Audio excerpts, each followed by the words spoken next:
When he finally comes running back to you, how are you going to ensure that this time will be different? If he has no intention of actually changing, then how is anything going to change in your relationship? This is exactly why you need a foolproof strategy to avoid looking like a goof, which is why on today's show, we're going to be discussing the 7 most important things to do when a man comes back to you. That way, you can avoid getting played by the same guy twice. Welcome to the Players Club.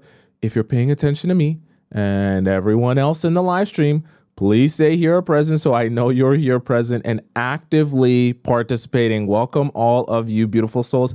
How are you doing on this? What's today? Today is Wednesday, okay? It might be Wednesday night for you. It might be Thursday morning for some of you. Good to see you, okay? Who we got up in the chat here? Of course, in the YouTube chat, we got Ashley. I believe Tina was first today in the YouTube chat. We got Ashley, one of the staples in the chat. Ivy, our beautiful YouTube member here. We got Enlighten, who's an OG. I see Sweet. I see who else. We got Coco and lots more. And of course, we got Missy America holding down our YouTube chat as our moderator. Over in the TikTok chat, I see we got Brianna here. I see we got SH here. I believe Sharice is here as well. Is Scotty here? I didn't see Scotty's name. I see Fatima. I see Ola. Welcome all of you beautiful souls. I'm so glad to have you here. And you know we're gonna hop right into it and we're gonna discuss along the way. Okay, so first things first, okay? I'm going to get mean today. It's like we're going to have fun, but I'm going to be a little bit mean today because I really want the strategy to soak in for you. First things first, you need to close your store, okay? Very important. You need to understand, okay, from the get-go, you need to understand the likely things to happen in a scenario like this. We discussed this yesterday when I was talking about the different reasons a man will come back to you. You also need to be hyper aware of those reasons so that you can know what to avoid. The reason I say close your store is because you want to avoid putting yourself in the horrible situation in which you go back to a man or you allow a man to come back to you. And he comes back to you, but not in a full capacity, meaning you guys aren't officially boyfriend and girlfriend. Now you're kind of like doing a thing where you're working on a thing, but you're kind of still like his girlfriend because you still act like a girlfriend, but you're not really together. So he kind of gets to do what he wants in his spare time and everything's confusing. Okay. And the reason I say close your store, Madison just said, what store? I'm going to explain to you the store. The reason I say close your store is because you need to shut down everything that you were offering that man when he was your girlfriend. You close your store. You're not offering anything anymore. Do you understand what I'm saying? And the reason I say close your store, this is going to encompass a lot of different things that you're going to be closing down. You're closing your business because you don't want to fall into the trap of allowing him to come back without the actual proper commitment or the proper intention to make a change or make an adjustment. And then he gets to have the same amount of access to you that he did when you guys were in an official relationship. However, now it's just not an official relationship. Right? Because the downgrading thing is the absolute worst thing that can happen to you, where you've now allowed a man back into your life. But at least when there was drama and there was a whole bunch of situations, you both understood we're in a long-term serious relationship. So you're my boyfriend and I'm your girlfriend. So we live underneath those standards and expectations. So when you do something wrong, it's understood that you did something wrong because if we're boyfriend and girlfriend, there's certain boundaries that you can't cross. The thing is, when he comes back to you and there isn't clarity about what's going on, there isn't clarity about the title, there isn't clarity about the direction or what you guys are building here, because he's come back to you and you're trying to work back to get to somewhere, right? That's what they'll say. We're trying to get back to where we were.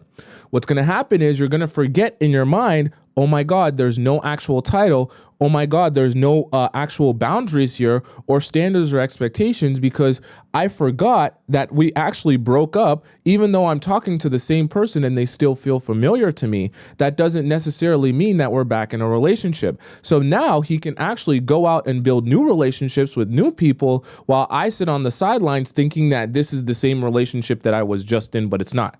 right? It's a very easy place for you to become confused. And like I always say, the only person that loses when things are confusing in your relationship is you, because you're giving yourself to that man. And in the process, he's exploring other relationships with other people. It can be very painful. Okay.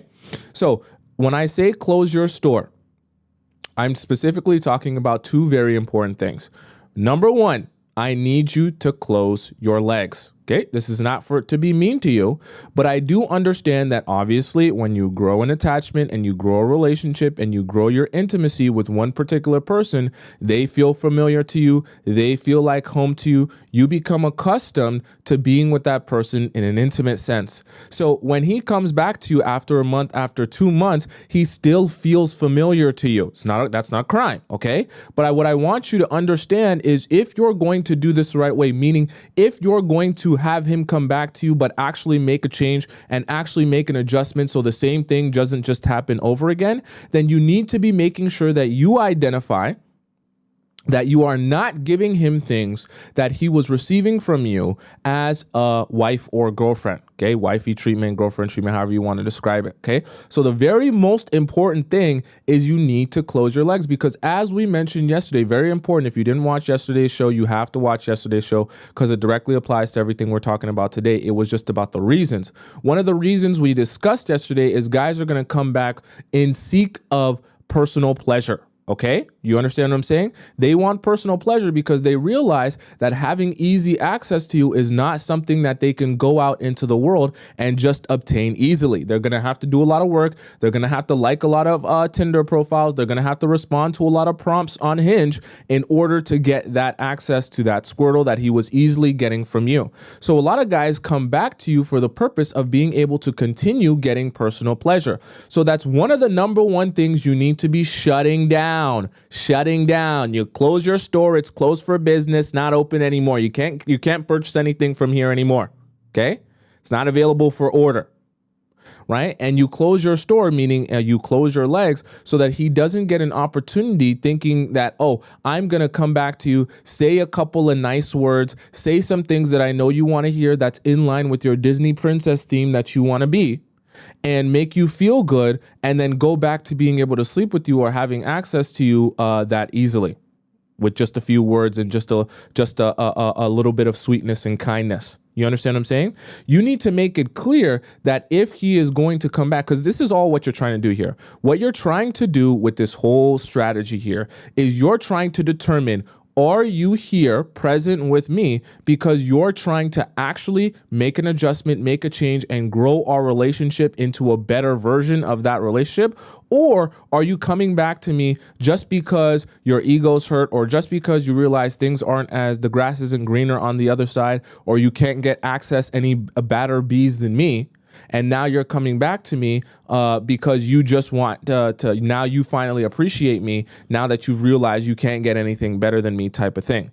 And you're basically trying to ensure, because if he's only coming back to you because he can't get better somewhere else and he has no real intention of changing, he just wants to continue doing the same thing he's been doing with you, then you're not going to see any different result. And this is why I said in the intro, you end up getting played by the same guy twice. You don't want that. We don't want that for you in any capacity. Are you following what I'm saying? So very important that number one, in closing your store, that you close your legs. Now, number two, the number two thing that you're going to close, this is still point number one in closing your store, but the second thing that you're going to be closing is you're going to close down that wifey treatment. Okay. You're going to close down that girlfriend treatment, meaning when he comes back to you, you do not hop right back into giving him the same type of wife and girlfriend treatment that you were giving him when you guys were in an official relationship. That is a privilege, not a right. Okay? So you give him no wifey treatment. There's a very important particular reason why I say that you don't do that, because this is the thing. You have to understand, you were giving those things to those men. It's not a crime to give those things to your boyfriend or your husband, but you were giving him those things because there was commitment in the relationship. That was like part of his reward. He got more of you because he was committed to you and this relationship. Do you understand what I'm saying? There's a give and take process. You have to understand, when he comes back to you after you two have broken up, you have to understand that you cannot be giving the same amount you were giving when there was commitment on his part as well, when there was effort on his part as well, when there was investment on his part as well. Him coming back to you and saying, yeah, I really like being in a relationship with you and I really like spending time with you. You think we could just do the same thing over again? That is not investment. Those are words. Investment is action. Okay? You understand what I'm saying? And you cannot fall victim to thinking, oh, I should just go back to giving him the same amount of wife treatment, the same amount of girlfriend treatment that I was giving him in the very beginning. That's not going to work for you. All that's going to make him realize is, oh, I came back. I was once her boyfriend and she was giving me wife treatment, but that required my commitment. Now I'm back. And I'm not actually technically her boyfriend. This isn't technically a relationship. We're hoping to get back to where we were. But if I just say nothing and do nothing, I'll continue getting the same wife treatment, the same girlfriend treatment, and maybe I'll never have to ever commit to her. Let me be quiet. Let me just not say anything. Let me not even mention it.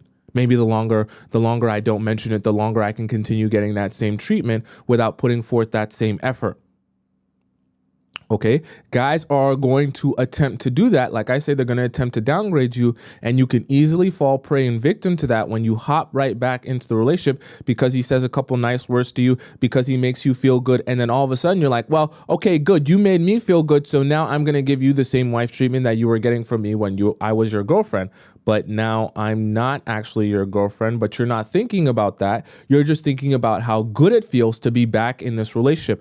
I want you to be very skeptical of guys that are going to come running back to you, trying to make it seem like, oh, everything is different now, and now I know that I'm ready to be in this relationship with you. Those are great words. Those are great phrases. That sounds good in a movie, but let's see if you actually are ready to make an adjustment and if you even know what that adjustment should be. And we're going to get to being able to identify if a guy knows that he needs to make an adjustment and is aware of what that adjustment is supposed to be. We're going to get to that in a little bit. Okay, so I want you guys to understand, very, very important. The first thing you need to be doing when a man comes back to you, you need to be closing up your store. And you need to make him aware as well that you're going to be closing up your store. Okay, so if he ever tries to say, hey, so, I was thinking you could come over and maybe we could watch a movie and maybe you could take your clothes off while you watch the movie and maybe you could put your legs behind your head while you watch the movie so that I can jackrabbit myself inside you for 90 seconds. You say, no, that's not what we're going to do. I'm not coming over to watch a movie. I'm not coming over to chill. I'm not even going to put myself in a place of temptation knowing that I'm weak in the first place. Okay? If you're actually serious about us growing back our relationship and getting back to where we were, let's focus on the emotional, because for majority of you, the issues were not intimacy, okay, for majority of you. And let's focus on the emotional or the psychological, mental, whatever the issues were that you were facing in the relationship. Let's focus on those. The intimacy can come when we've worked on those, worked and massaged those out, and we're back in an official relationship. Other than that, you're not going to be getting that same level of access to me. And you should be making that very clear to guys, because I guarantee you, as soon as they hop back into your life, they're going to expect that same level of access. And they're going to be hoping and praying that you don't realize that there's no actual commitment there. Okay, are you following me so far? So, Ivy donated $10 early. Wow, what an early donation. I appreciate that, Ivy. Ivy says, what if it's a situationship? If it's a situationship, and let's say this guy is coming back to you, the same thing applies. The exact same thing applies.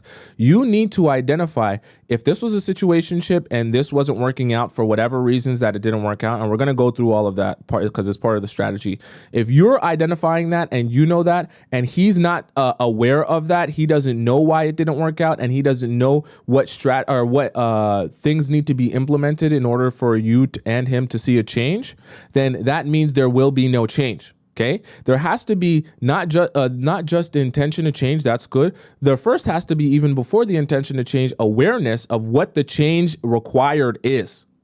If he's not aware of what the change required is, then how can there even possibly be a change made? Okay, so the same thing applies if you're in a relationship or a situationship, because at the end of the day, either one of those versions of a relationship didn't work out for a reason. So if he's gonna come back to you and you guys both want this to work out, there needs to be changes made. Are you following? Right? And both parties have to be of the right mindset and prepared to make changes. So closing down your store is number one. Number two, you need to have the ability to pinpoint your problems, or in other words, pinpoint the problems in the relationship, right? You have to be able to pinpoint the problems that you are having with this guy in this relationship, because this is very important. Okay. So I actually really want you to be paying attention. It's very important that you first pinpoint what the problems were in the relationship, so that you can be thinking in your mind, okay, if he's not on the same page as me, if he doesn't understand that these are the issues that need to be worked on, then we're not going to be getting anywhere in the first place.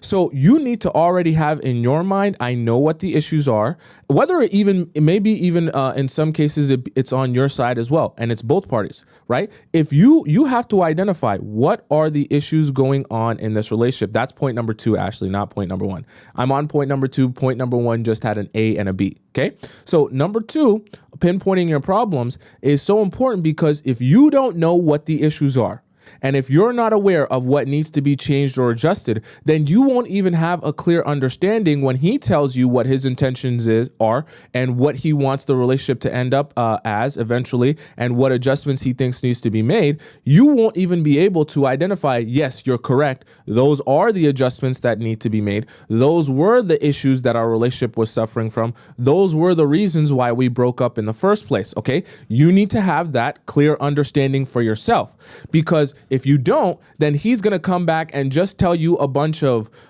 silly, random stuff that doesn't make any sense, that doesn't even apply to your relationship. So let me give you an example of what I mean when I'm referring to that, okay? So let's say, for example, you're with a guy, and part of the reason your relationship ended was because he was constantly going out to the club all the time with his boys, okay? He's going out, he's getting drunk, he's off that hen dog, he's off the Belvedere, he's off the Casamigos, and anytime he's off the Casamigos, he's got wandering eyes, he's going over to APs with his boys, and all these nefarious things happen. He's coming back home at 4 a.m. This does not work for you. And you're not going to be dealing with this with the man that is supposed to be committed to you, okay? He's off that Casamigos acting a damn fool, okay?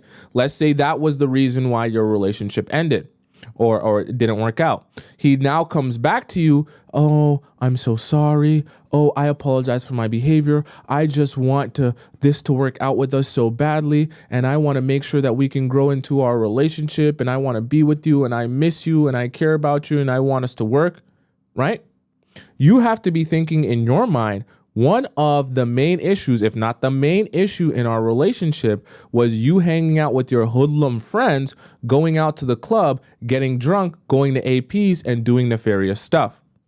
So if you have no solution for that, or you even first can't even identify that that was the issue leading to the problems in our relationship, and I know that, then I automatically know you're not actually here to change anything or adjust anything or build any real relationship that's supposed to end up better. If you're just here to tell me that you miss me so much and you miss getting inside me and you miss spending time with me, that has nothing to do with the issues that were in our relationship or in our situationship.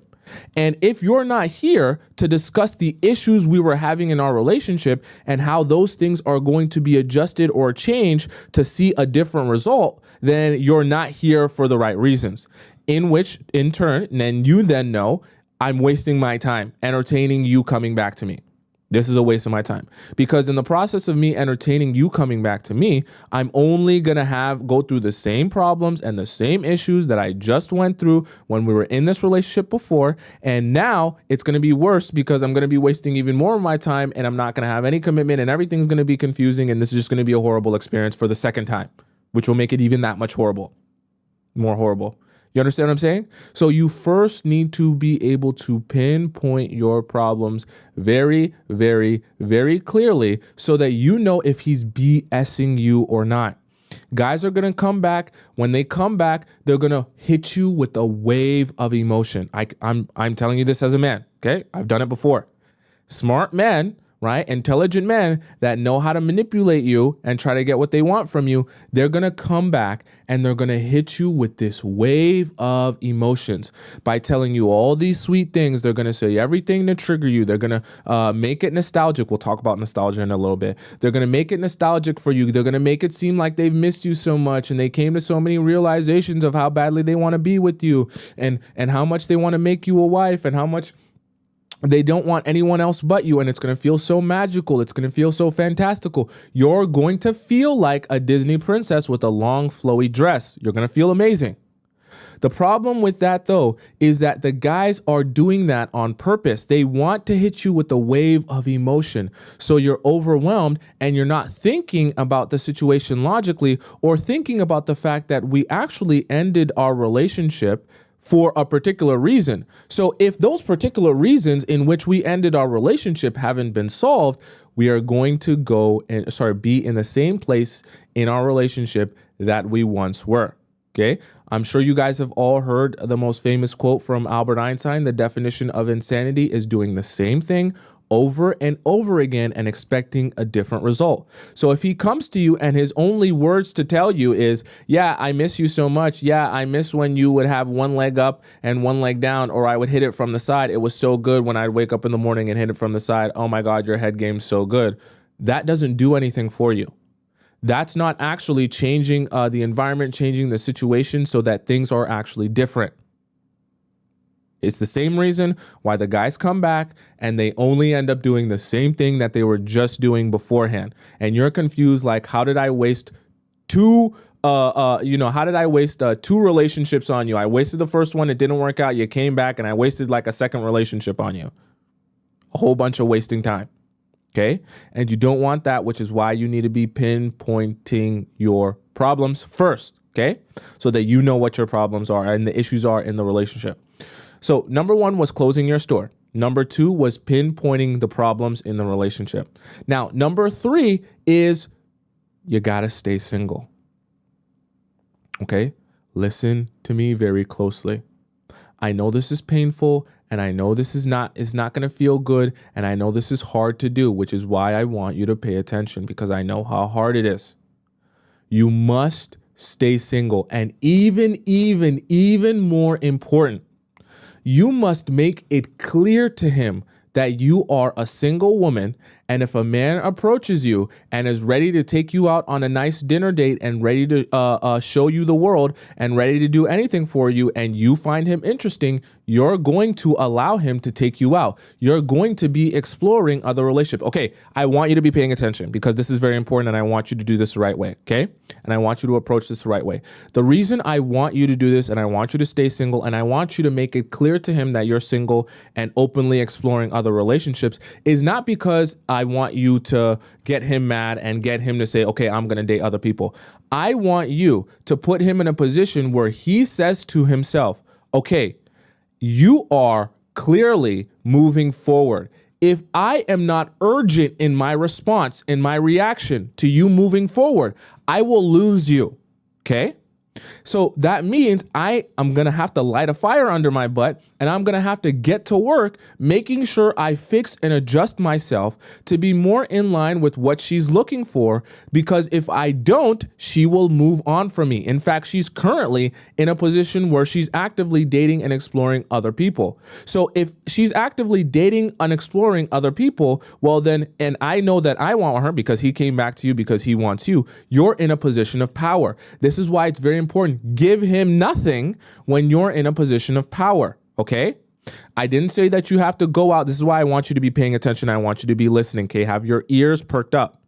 I want you to be paying attention because I didn't say go out and start sleeping with a bunch of other men.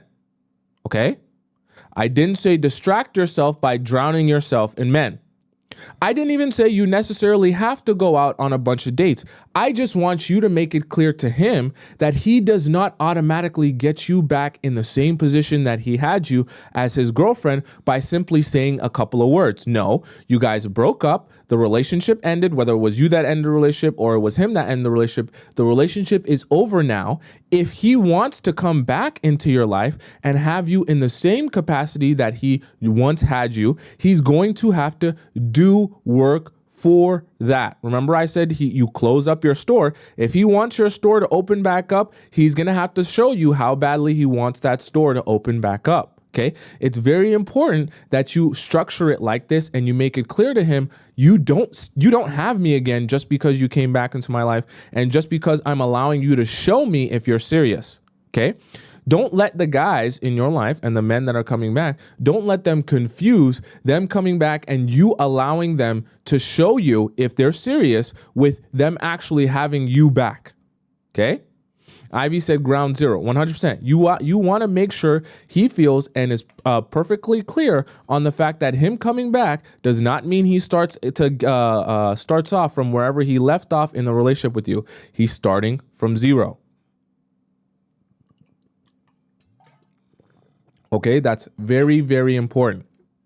Okay, I know some of you, and the reason I said I wanted you guys to pay attention, because I know some of you get scared or nervous when I start telling you to make it clear to him that you're single, because you're thinking to yourself, oh, but if I tell him that I'm single, maybe he'll get mad or upset, and maybe he'll start dating other people. Maybe he'll start going out with other girls. Maybe he'll try to get his revenge on me and try to talk to other girls behind my back because he knows that I'm single and I'm not committed to him. Who cares? Who cares? He is the one that came back to you because he wants to be with you.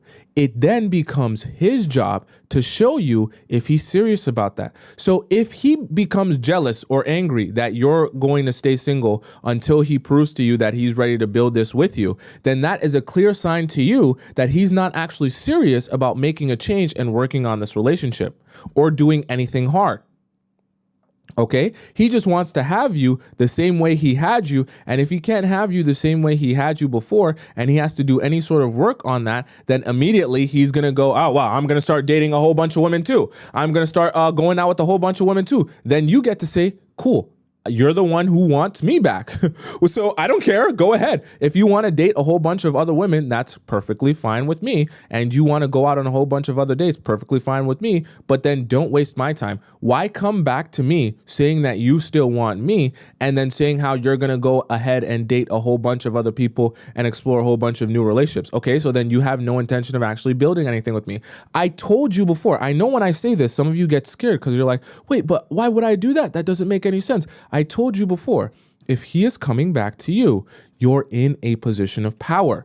He wants something from you, right? Meaning that he wants access to you again. He wants to have you as a girlfriend again, right? If he wants something for you, you have all the bargaining power because you get to be able to tell him, if you want something from me, then you must do A, B, and C for me in order to get an opportunity at me. You're the one that wants me. If it's not that serious to you or you don't care that much or it's not that important to you, perfectly fine. There's other people who will gladly take on the challenge. But if you're saying that you want me, then there's a particular set of criteria that you have to meet if you're going to get me. You're in a position of power. Don't ever forget that, because a lot of you forget that you're in a position of power anytime a man comes back to you and you start thinking, oh, I immediately need to give myself and my all back to this man to prove that I'm also invested in this relationship as deeply as he's invested. No, you don't. You don't. He came back to you. You don't need to prove anything to him. Actually, this is his time and his opportunity to prove something to you. So never lose sight of that, where you start getting all discombobulated and thinking, well, I need to go back to being a wife. I need to go back to doing everything for him that I was doing before. I need to go back to being solely committed to just him. No, you don't got to do anything. Right? You can stay single, and if he doesn't like that, then maybe you should get it going, get to work on making sure he makes the necessary adjustments that are required of him in this relationship so that you'll actually want to be in this relationship with him, and he can actually prove to you that he's ready to build this relationship with him. Because the faster that he works on the things that are necessary to get you back as his girlfriend, you back as his wife, and he takes action upon those things, the faster you guys will end up back in a relationship.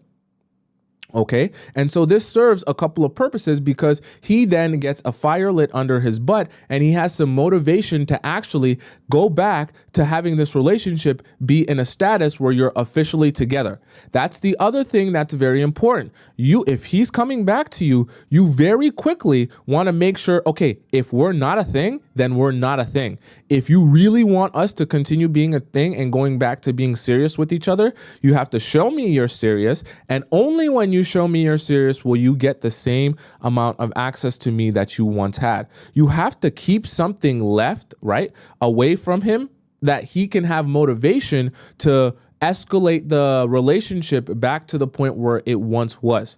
You never want to put him in a position where he goes back to getting everything he was once getting, but without him putting in the same amount of investment or effort into the relationship, because then he's immediately going to say, I'm just going to leave it there and I'm not going to escalate the relationship any further because I'm getting everything I want without giving anything in return. You do not want men to be in that position. They'll take advantage of you. Okay? Am I making sense to you guys so far? Okay, very, very important. Bao Bao says, how do we address to him the fact that I'm single? Very simple. He comes back to you and he says, I want you so bad. I miss you. This is not working out for me with us not being together. And I want us to go back to being in a relationship. You say, cool. I'm glad that you've recognized that you want to be with me again. But I want you to understand we broke up and we're broken up. So as of right now, I am single. If a man comes across and he wants to go out on a date with me, I will entertain it if I like the guy. I'm just making you very aware of that. In the process of that, you can show me that you're actually ready to build this relationship. And if I see that you're serious, then we can work on some stuff. Okay? If not, I'm going to continue doing what I've been doing. And that's the simple way you present. See, the thing about it is, I know that this is why I say I know that it gets some of you nervous. The thing about it is, you don't have to worry about whether or not he approves of what you're doing, because at the end of the day, he wants something from you. So if he doesn't like that you're single, there's a good chance that he's coming back because it's something that he did. But even in the scenario that it was on both of your parts, and he still came back to you, and he's the one that wants you, like I said, you're still in a position of power. So you don't have to worry about him liking what you said.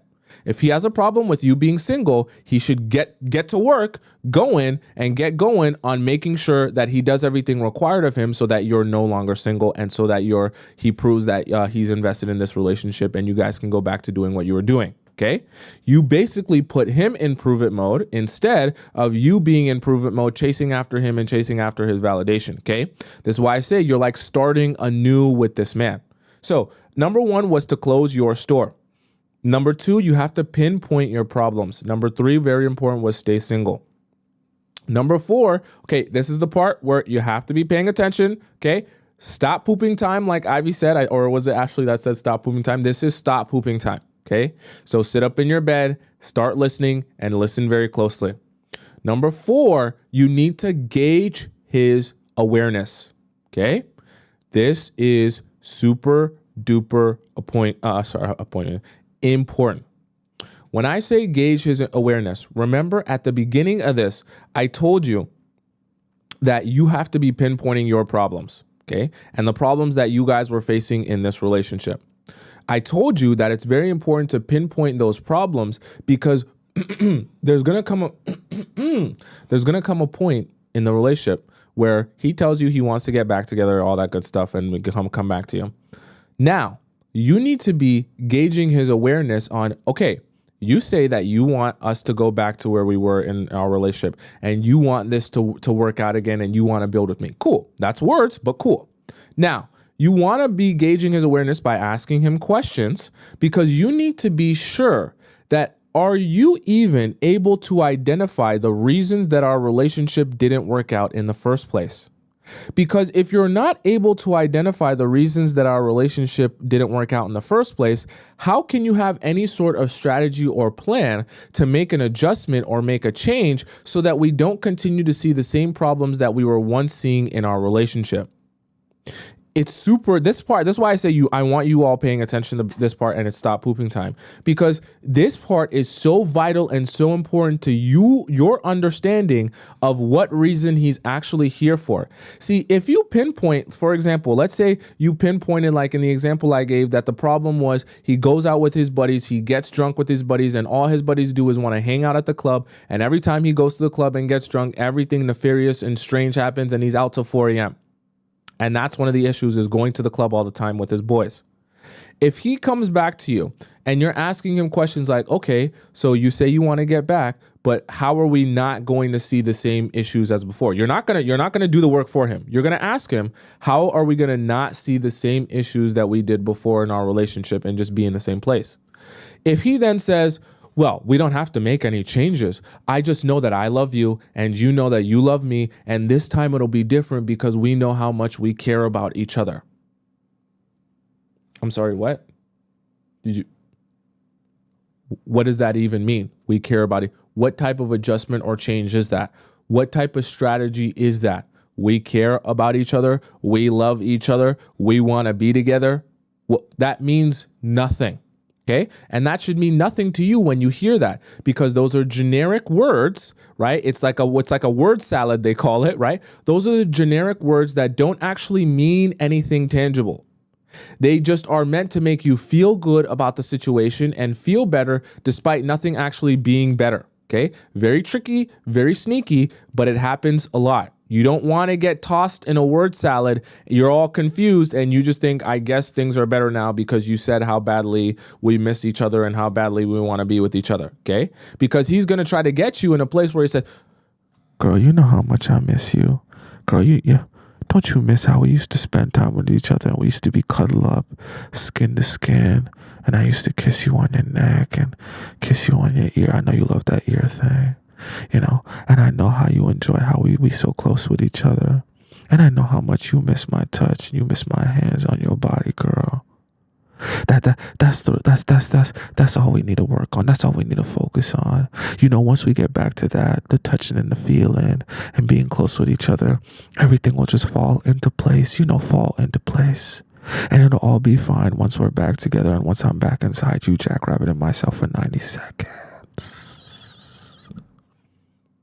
Malarkey. It's a bunch of junk. It's a bunch of junk meant to get you emotional and overwhelmed, thinking that something will actually be different.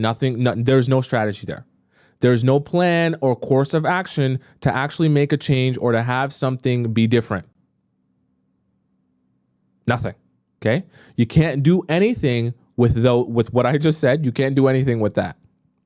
Okay, so very important that you're gauging his awareness by actively asking him, and this is something that should be happening throughout the course of this coming back period. You should be trying to analyze, okay, so what do you think about our relationship and why it ended? What are some of the things that made the relationship not work out? What are some of the things that we were struggling with? What are some of the things that you think we need to work on, right? That's the other question that you really want to be asking him. After you ask him, what are some of the things that you think led to our relationship ending, you then need to go back and then ask him afterwards, okay, so if that's what you think ended our relationship, then how do you think that thing needs to be changed or adjusted so that things are different? How are things going to be different now? Okay. Like I said, you're not going to do the work for him, but if he doesn't have an answer for this outside of, things are going to be different now because they're just going to be different and we love each other so much, that does nothing for you. So, for example, in the example I gave about going to the club, if you ask him, okay, so you said that you identified that you were going to the club too much and getting drunk with your boys. So how are things going to be different now? You have the same friends and you like, what's going to be different now? And he says to you, well, when I go to the club with my boys and I get drunk with my boys, I'm just going to choose not to do the same thing. That's not a course of action. You're doing the same thing. You're putting yourself in the same position, in the same environment. How are you possibly going to make different choices while doing the exact same thing? Okay. A lot of guys are going to try to trick you by just saying, I'm just going to choose to do something different. This is where you have to start getting really smart and really intelligent. And this is what the Players Club will do for you. You'll become really smart and really intelligent and you'll be able to spot BS from a mile away. If I know that going to the club with my boys and getting drunk always leads to me doing something weird or strange with other girls on the cheating scale, whether it be actually cheating or just doing stuff that is very inappropriate, right? And my solution is not either not going to the club, not drinking anymore, or maybe even changing my friend group, or just with my friend group finding different places to hang out. Those are actual strategies, okay? An actual strategy would be I'm going to stop going to the club with my boys. And when I go out with them, I'm going to go out to places like during the day or that aren't the club. You know what I mean? Because clearly at the club, only bad things happen. Or I'm going to stop drinking. 99.9% of people are never going to stop drinking, so that's probably not going to be the solution. Or, I'm going to start hanging out with my other group of friends who are like tech guys, where rather than going to the club at night, we meet up, or my favorite car friends, they love cars. Rather than going to the club, we like to meet up with our cars, fix our cars, do stuff with our cars. I don't know, whatever. All right. And I'm going to be switching and hanging out with those friends more instead of my friends that love to go to the club. Those are actual solutions and courses of actions that will put him in a different environment and allow both of you to see a different result. Do you see, like, is your mind should start moving and thinking, okay, I get it now, right? I get the type of intention and the type of action or plan and strategy a man will be coming with when he's serious about it versus when a man's not serious about making any sort of change, right? And you'll be able to sniff that out when a man is coming to you saying, oh, I want to be with you again. I want to spend time with you. I want us to work out. And then immediately after that, he says, but I don't think that anything needs to change. I just think that we need to recognize how much we love each other, and our love for each other is what's going to help our relationship survive. No, it's not. It's what's going to help your relationship be in the exact same place that it once was.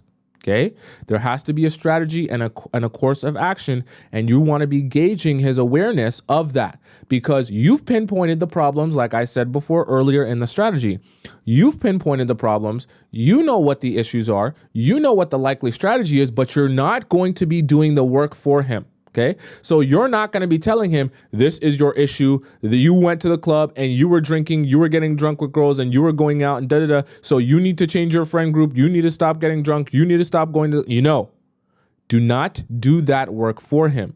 You let him come to his own realization so that he can show you that he's actually been thinking about what the necessary steps are to have a better relationship for you. If you do that work for him, you'll never have a clear understanding if he did that, if he came to that conclusion because he actually was trying to build a better relationship with you, or if it was just because you gave him that idea and you told him that's what you wanted to do, what you wanted him to do, right? Okay. Dragonfly says, do nothing, only care for you. It's very true. And like I said, you are in a position of power when he comes back to you. Okay. So you need to do even less than nothing, because he's came back to you begging to be with you once again. And if he's begging to be with you once again, there's literally no purpose to you doing anything. You don't need to. Okay. You really don't need to. And I never want you to forget that. Okay. Right.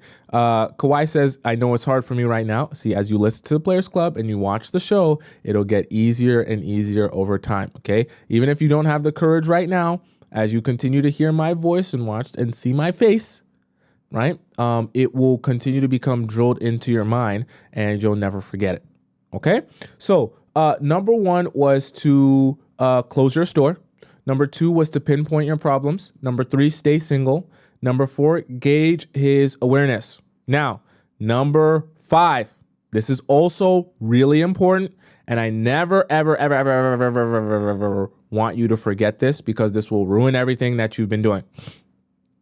Okay? Number five, I want you to never, never, never, never sacrifice. Okay? In a situation like this, when he comes back to you, I never want you to sacrifice or adjust your life for him. Until you guys are back in your full-blown official relationship, you do not do any adjusting for him, and you do not make any sacrifices for him. I.e., you do not take work off to see him. You do not rearrange your schedule to see him. You don't let go of plans with friends or family to be with him. Nothing. You make no sacrifices and no adjustments for him. I know this sounds very mean and very inconsiderate, but I want you to understand you need to be so mean and so hyperfixated on, look, you really need to show me something here if I'm going to recommit myself back to you. And you need to be of the mindset, I'm giving you absolutely nothing. I know that's painful for you, but I need to give you absolutely nothing so I can be sure that you're here for the right reasons and you actually have the drive and motivation to build this relationship into something amazing.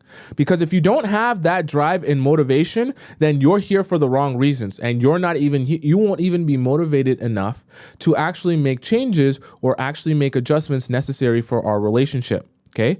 These are part of the things that you're doing. One, because you don't want to reinvest into a man that is not investing in you and not officially committed to you. And number two, because you need to be able to observe what are your actual intentions. Okay? Not what do I want your intentions to be, not what do I want you to feel or think or act. Okay? I need to gauge and observe, how do you actually feel about me? How do you actually feel about this relationship? Not through your words, but through your actions. So you never, ever, ever, ever, ever sacrifice anything for him while you're in the stage that he is coming back to you. You're in a position of power. You don't need to sacrifice anything. Don't adjust your schedule, like I said. Don't take off work. Don't do any sacrificing or adjusting for him. If he says, oh my God, I would love to see you. 'Cause this is the other thing. And I talked about this yesterday in the reasons why men will come back. Okay. Guys are going to come back to attempt to exercise their power and control over you. And a lot of times when they're exercising their power and control over you, they're going to try to make you move your body in that moment right then and there, because that is a display to himself. I know this sounds really horrible, but that's a display to himself that he can get you to move right now in this second, because he is that amazing. He's that awesome. He's that seductive and interesting and just, everything that you want, that as soon as he tells you he wants you right now in this second, that you will be there for him right now in this second. It's like being DoorDash. And we've talked about this plenty of times, why the worst thing you can be, absolutely worst thing you can be ever, is a DoorDash girl. You do not ever want to be a DoorDash girl where he feels like he can access you on his phone and you'll be readily available to him to show up at his door in 30 minutes or less. All he has to do is order you. You never want to be a DoorDash girl. As soon as he feels like you're a DoorDash girl, he'll never feel compelled to do anything for you, pay any attention to you, if he doesn't feel the need for you right then in the second. The same thing with DoorDash. You're not going to open the DoorDash app and just start randomly scrolling through it when you don't need any food. You're not going to randomly scroll through the DoorDash app just because you're like, I wonder if they got that same pizza deal today. Nobody does that. And I say that to say it's the same thing with you. If you start becoming like DoorDash to him, and you start making it seem as if you'll drop everything in your life for him, especially when he comes back to you and he gets to exercise his power over you and get you to move your body, sacrifice right now. Hey, I said I want to see you right now. Hey, I told you that I miss you, and I told you this whole long story about how a voice spoke to me out of the air and told me how much we should be together and how we should see each other right now. And the voice also told me that you should take off your clothes and you should put your legs behind your head and spread them wide open for me, right? He's going to tell you that to try to convince you to move right now in the second. It's a display of his power and control over you. I know it sounds horrible, but let's just be so for real. That's what it is. And when he gets you to do that, he's getting you to sacrifice and drop anything that's important to you in that moment so that you'll come see him and tend to his every need and want. You don't need to be doing that, nor should you be doing that, because like I said, you're in the position of power when he comes back to you. You don't need to be doing anything for him. So for example, if he's telling you that, right? If he's telling you, hey, I want you to come over right now because the voice spoke to me from thin air and the voice was so strong in my mind and it told me that we miss each other so much, and I know that it's 3 a.m. and I know that I just left the club, but I know how badly I want to see you. He's probably going to add some sniffles and some tears into there, right? I want to see you so badly right now.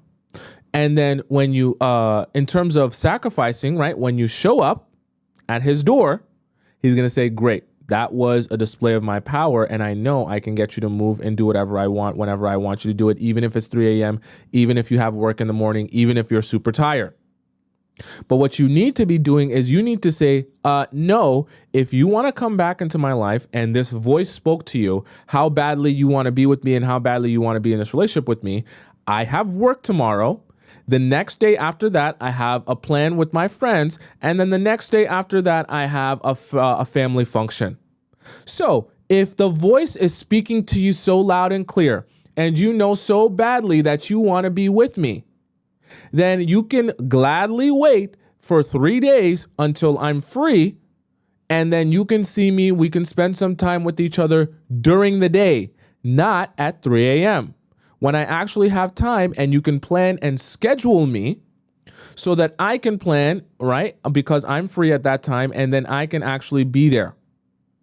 But if you're not going to be able to plan and schedule me, that's not what you want, that's not what you're interested in, perfectly fine. But I'm not going to get out of bed at 3 a.m. to come see you right now because a voice spoke to you. I don't care about the voice speaking to you.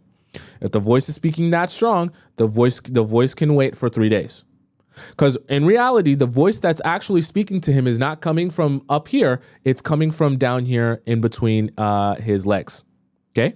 The voice is very strong. The voice also has a lot of blood flow going to it right now. And the voice is rock solid. Okay? And in some cases, the voice is very small. That's the voice that's speaking to him. Let's just be so for real.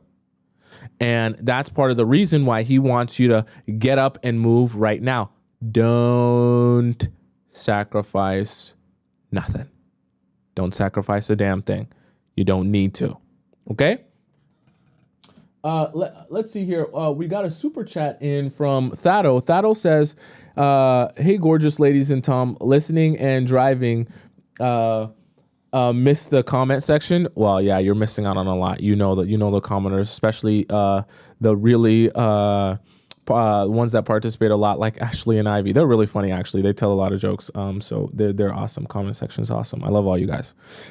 So never sacrificing, very, very important, okay, to what you're doing, because you want to be showing him, look, this ain't play time, and I'm not going to be bending over backwards and forwards for some of you to make you happy and appease you. You're here back with me because you want to get back with me. So I don't need to do a damn thing for you, okay? Does that make sense? So number one was close your store. Close your store. Number two was to pinpoint your problems. Number three, you got to stay single, okay? Number four, gauge his awareness. Number five, you never sacrifice. And number six, I want you to set an internal time limit, okay? This is really important, okay? Listen up once again. Set an internal time limit for yourself, okay? Because this is the thing. When you get into these situations where a guy that you were once in a relationship with is now coming back to you and trying to build with you again to build a better relationship, okay? Cool, that's fine. Whatever. You want to build with me? Cool, awesome. The problem is, a lot of times, this process, it's a process, right? We're working back to get back to where we were, okay? This process can easily get strung out for a long period of time. And it especially gets strung out when you are offering him a lot of what he already wanted and was looking for from you without the commitment. That's when guys will say, I want this to stay exactly how it is. And I want this to continue being exactly how it is for as long as possible, because if I am getting what I want and I'm not giving a lot, if I have to give a lot, that's a lot of sacrifice on my part. I don't want to sacrifice a lot on my part. So guys are going to continue stringing this along, and they're going to continue, literally. It's going to be 1 month, 2 months, 3 months. And every time, right, he's going to say, yeah, we're working on getting back to where we were. You're going to be like, but we've been working on this for a month. No. It just, things aren't working out, and I got this and work, and you got work and life and this. And then 2 months. We're working on getting back to where we're still working on this. It's 2 months. I'm sleeping over at your house all the time, still cooking you dinner on all this good stuff. No, yeah, we're still working on getting back to, and then, when we work on these things, we just got a few things, and I got to get a new job, because when I get a new job, everything. And every single time he's going to continue prolonging it and prolonging it and prolonging it, because he knows he already has the same access to you that he would if he was dating you. So why make any changes or switch this up when he knows he can actually sleep with other girls and entertain other girls? And he's actually being honest with other girls when he tells them he doesn't have a girlfriend. That's the craziest part. He doesn't even have to, even if he was a cheater, he doesn't even have to feel guilty about cheating, because you're not even in an official relationship. You're in a situationship, or in some confusing state. You're in it's complicated thing. Okay? Right? So you need to set a time limit. Now, this is the part. Okay. I really want you paying attention to this part. Okay. I want you, hands at your sides, not in your pants, paying attention. I do not want you to tell him of this time limit. Okay. I know this sounds very manipulative, but I want to give you a very clear strategy. I do not want you coming out and telling him you have exactly 1 week or 2 weeks or 1 month to prove to me that you're ready to make a change. There's a very important reason for that. You do not want to give him valuable information that will make it easy for him to know exactly what to do, how to do it, and within what time frame to do it, so that he can get back the same access to you. Because then you won't be sure if he did it because he actually wanted to do it and because he actually wanted to better this relationship. You'll be left thinking that he did exactly what I wanted him to do because that's what he wanted to do, when in reality, he just did exactly what you wanted to do because he knew that was the way to get what's in between your legs, your Squirtle. Guys aren't dumb, okay? And when you give them the playbook on how to get back in your good graces, they're gonna do exactly what is required of them to get back in your good graces. But this is not about, and I know some of you are thinking, but that's communication. That's letting someone know how you feel and what they need to work on and this and that. That sounds great in a Disney princess movie or in a teen drama. That's not the world that we live in. You have to understand, if you give guys the playbook and you give them the step-by-step on how to get back into your good graces, they are just going to do that. The problem is, after he does that and he extracts from you what he wanted from you, he can go back to doing what he was doing before, or he can just say, yeah, I only gave you that to get you back hooked on me. Now that you're back hooked on me, I'm just going to go back to doing what I was doing the entire time. Okay? Does that make sense? And I don't want that to happen to you. Okay?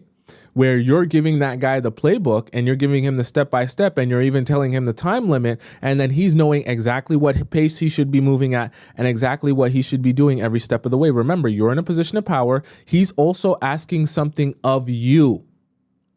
Okay? And if he's asking something of you, then you get to say, show me what you got. Show me how many backflips and front flips you can do to prove to me that you're actually serious about this. So you set a time limit, and the time limit, I'll be honest with you, whatever you feel is appropriate. Do not make it more than a month. Okay? Do not make it more than a month. Other than that, make it whatever time limit you feel is appropriate.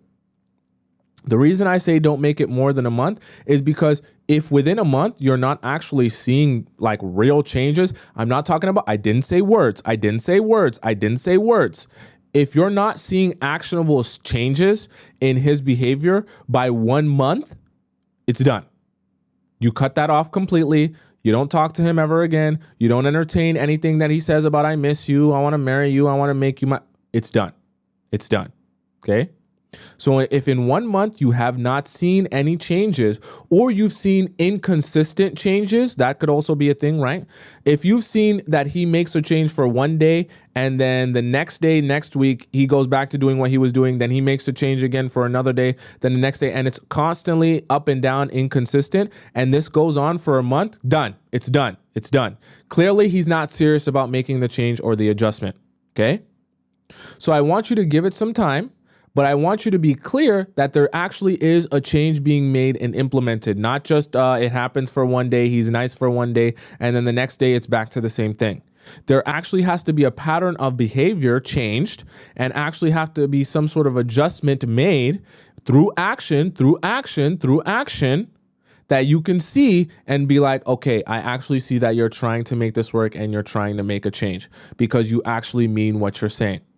This is why it's so important to observe, but I want to show you what you should be observing so you know what it is that you're looking for. Okay. And this is the part that will honestly be very frustrating to a lot of you because you'll realize once you set a time limit, you'll realize, damn, once I closed down my store and I didn't offer you anything, no type of girlfriend or wife treatment, and I just left you to see if you were actually intentional about this, I realized that you had no intention.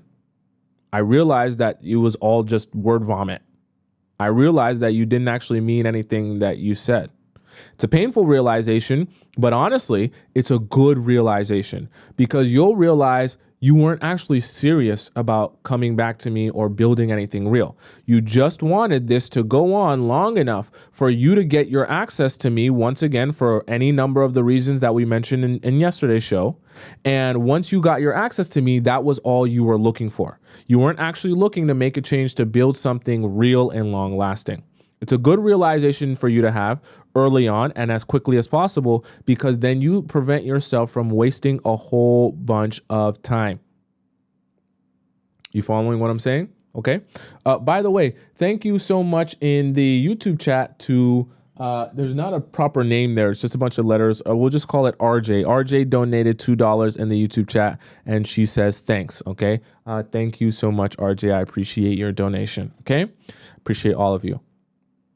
Right? So time limit, very important. Y3M says, any advice for long distance? My advice to you would be to not do long distance, truthfully and honestly. Unless that is someone you already built a relationship with and now it's long distance, my advice would be to not do long distance because 99% of you are in a long distance, not relationship, you're in a pen pal relationship where that person, you never see them, never speak to them, and you just continuously text message, call, FaceTime, but you never actually see each other in real life, and there's no real plan to see each other in real life. We've talked about that before. Don't get me mad. Okay? That's no hate, but a lot of times that's the actual situation a lot of you are in when you're in a long distance relationship. That's what majority of you are actually in. No hate. Okay, I just have to be real with you. So number one was close your store. Okay, pinpoint your problems. Staying single. Number 3, gauge his awareness. Number 4, never sacrifice. Number 5, the time limit was number 6. And then number 7, this is a very funny one and interesting one. Number 7 is to avoid nostalgia. Okay. I know, hold on, because I know that it sounds weird when I say it and you're like, what does avoiding nostalgia have anything to do with the strategy when he comes back? This is the thing. I know that when I give you a strategy on what to do and how to go about this and what to look for, it's all great in theory. But I also know that us speaking logically on a Wednesday afternoon, and I'm sitting here in the screen in front of you, you're not in love with me. So yeah, it's very easy to think to yourself, this is exactly what I'm going to do and exactly how I'm going to do it because we talked about it and me and Tomisin talked about it. And when we talked about it, I knew what I was going to do. It's easy because you're not in love with me and you're not invested in me emotionally. When you get in front of the guy or you're in a situation where you're with the guy that you actually were invested in, you actually slept with, who was actually rearranging your guts, it's going to become a lot more difficult to actively say to yourself, okay, I'm going to stay rational here. I'm going to stay focused here. I'm going to stay logical here. So in the process of the strategy, I also need to be giving you information and knowledge on how to avoid putting yourself in a situation where you become emotionally weak. So avoiding nostalgia means, I know we talked about giving girlfriend treatment and we're giving wifey treatment. I also specifically want you to avoid doing things that you did when you are back in your relationship before this is established as being an official relationship, okay? I know this sounds really strange, but what's going to happen is when you do these things that give you nostalgia, it's going to make you feel emotionally like you're back in that relationship. And so what's going to happen naturally is you're going to begin to align your mind, body, and soul with everything you were thinking, feeling, and doing when you were in that relationship. Your emotions are going to become aligned with who you were and how you were going about this relationship when you were in that relationship. Okay, it's going to make it very, very easy to fall prey to giving him girlfriend treatment once again, because it feels like you're in the same mode. You feel like you're in the same position. So for example, if you knew that when you guys were dating, you would go over to his house, you would sleep in his bed, you would sleep on this particular side, and you would always, while he was at work or whatever, you would come back from work, you would work from his place or work from home, whatever, and you would love to cook him spaghetti because that was his favorite meal. And you cook him spaghetti and stuff like that, and he loves spaghetti and meatballs. He slurps it like a little kid, got sauce all over his mouth. Okay? And that was your thing that you did, and you actually enjoyed being able to give him a plate of spaghetti. It made you feel good, right? When you were his girlfriend. I don't want you doing those things. On top of the fact it's already girlfriend treatment, those are part of the things that will give you nostalgia about the situation, that will make you feel like, oh, I loved when we would share these moments together. I love when we would eat spaghetti on a Saturday afternoon because we didn't have work. Or I love when I got the opportunity to go over and sleep in his place and he has this weird smell at his place and it's like so crazy. And when I sleep over on my side of the bed, he always cuddles. All of that stuff will make you super nostalgic about the relationship and make you emotionally weak, where you think to yourself, oh, I just want to be in this relationship again. I want to be his girlfriend again. And you'll forget the fact that he came back to you, meaning that he was the one that said, I want to be with you. I want to make this work with you. And because he came back to you in that scenario on bended knee, wanting to be with you, you have the power. Never forget that. You have the power. When you have the power, you don't need to do anything for him. But what you also should be very aware of, don't make yourself emotionally weak where you start thinking, before he has shown me that he wants to be in this relationship with me, I'm going to do the same things and invest myself back into him. Don't be doing that. That's why in the strategy, I want you to avoid nostalgia so that you don't become emotionally weak and fall victim to how you feel and that wave of emotion that hits you where you're thinking, damn, I really do miss when we used to do this thing, right? I think someone even said it earlier, don't be looking at pictures, don't be watching them videos and all that stuff that makes you feel like, I loved when we used to do this in this relationship. I just want to go right back to that, because you want to make sure that the guys coming back to you are starting from scratch. Okay. I know that you slept with him before. I know that you've been intimate with him before. You shared so many memories before. Okay. Right. But here's the thing is that when he comes back to you, you cannot allow him to feel like he's just going to be able to jump off from where he left it at. You have to make him feel like if you really want me and you're really serious about me, you're going to have to start brand new and work for me once again, like you did, hopefully like he did, to get in this relationship in the first place. Does that make sense? Okay. Now, do you guys have any questions about the 7 that we discussed today? Okay. So we had close your store, pinpoint your problems, staying single, gauge his awareness, never sacrifice, keep a time limit, and then avoid nostalgia. Okay. K11 says, do you tell him that though, about avoiding nostalgia? You don't. No, you don't. You don't tell him about the time limit. You don't tell him that you're never going to sacrifice. The only thing that you tell him in this, right? The only thing that you're going to be saying to him in terms of actually speaking to him is that you're single and you're going to be exploring other relationships until this is official. Okay. That's the only thing you tell him. And the reason you're telling him, it's a very strategic reason you're telling him, is because you want to light a fire under his butt where he feels like, oh, if I don't get to work making a difference and making a change, it will move on from me, because she's already basically kind of already moving on. by dating other people. You don't actually have to be going on a bunch of dates and sleeping with a bunch of men. I actually don't advise you to do that, okay?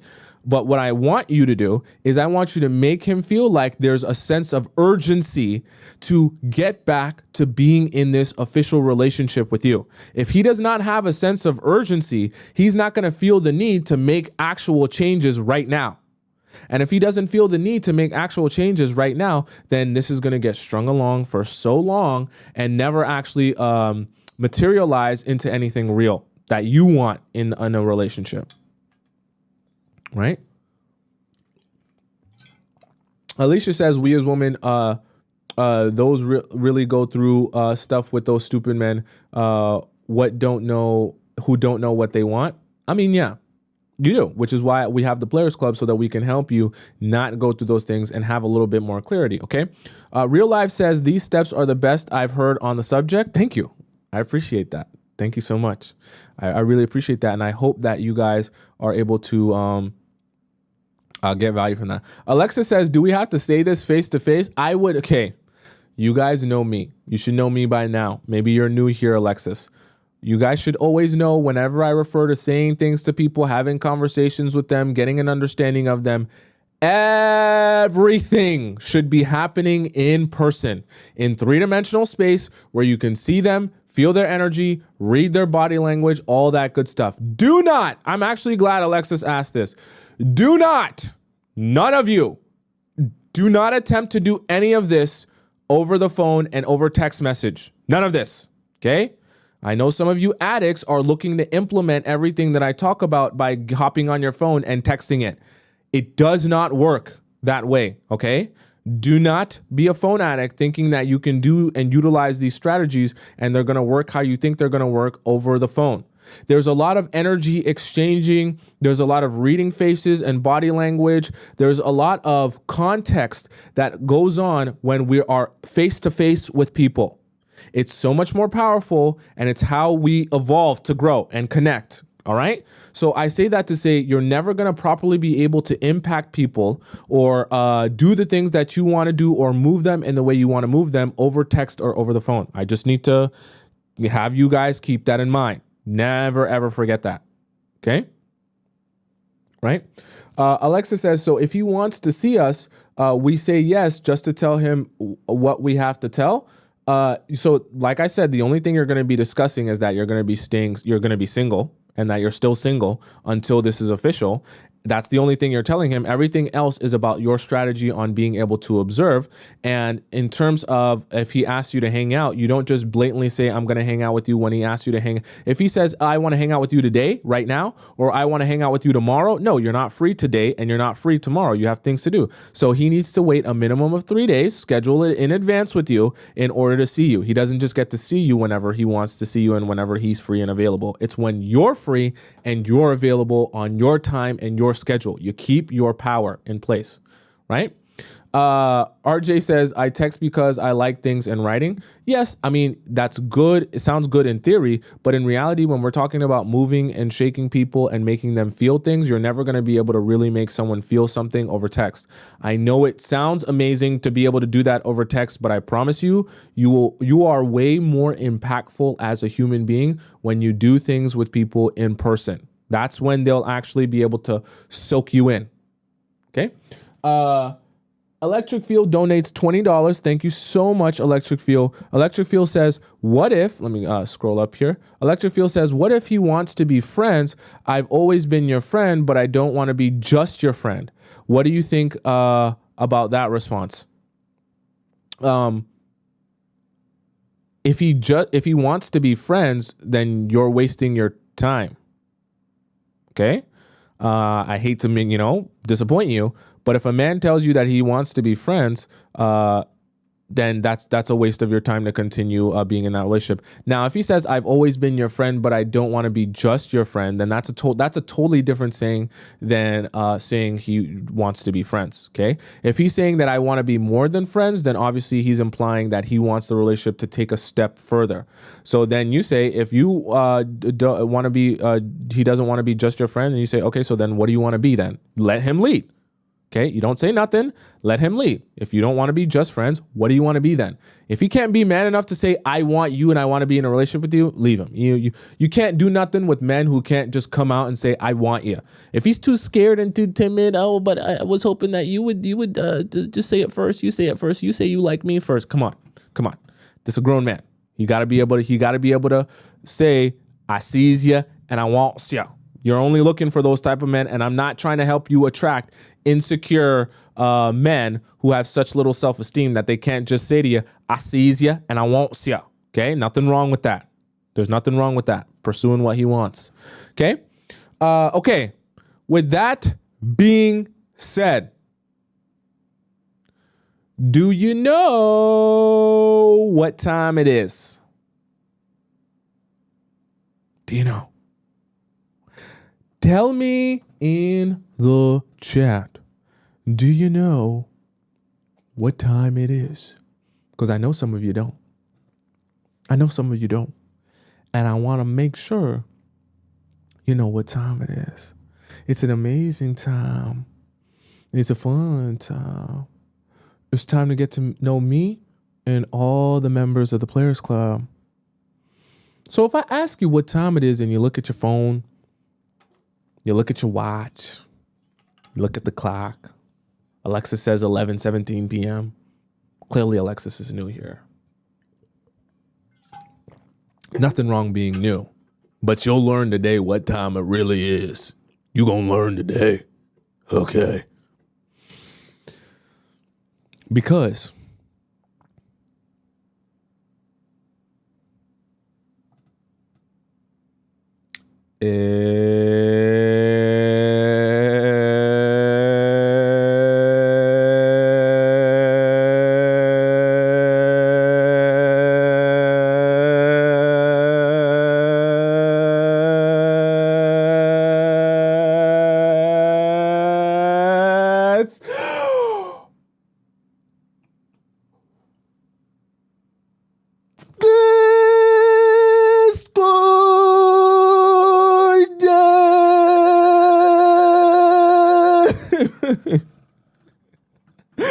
oh, I love doing that every time. I'm never going to stop doing that. So for those of you that hate that, I don't care. Okay. I love doing that. It's awesome. Okay. So let's hop into the Discord. Today, for those of you who are new, in the Discord, essentially, this is our Players Club Discord where all the members of the Players Club get to hop into the Discord and they share their stories of their situationships and their relationships in the Discord. And I give them advice live on the show along with the chat as well. Also, before we get started here, let me make sure I acknowledge our super chat from Ivy. Ivy donated a lot today. Thank you so much, Ivy. I really appreciate you. Ivy says, thanks for doing this topic so we accept a date and then have the talk. Yes, correct. You accept the date, but he has to schedule the date and then you have this talk in person. Don't be doing this stuff over the phone. Okay, so that's the order of stuff. You're learning. Ivy, you a smart cookie. I know you are. So you got this.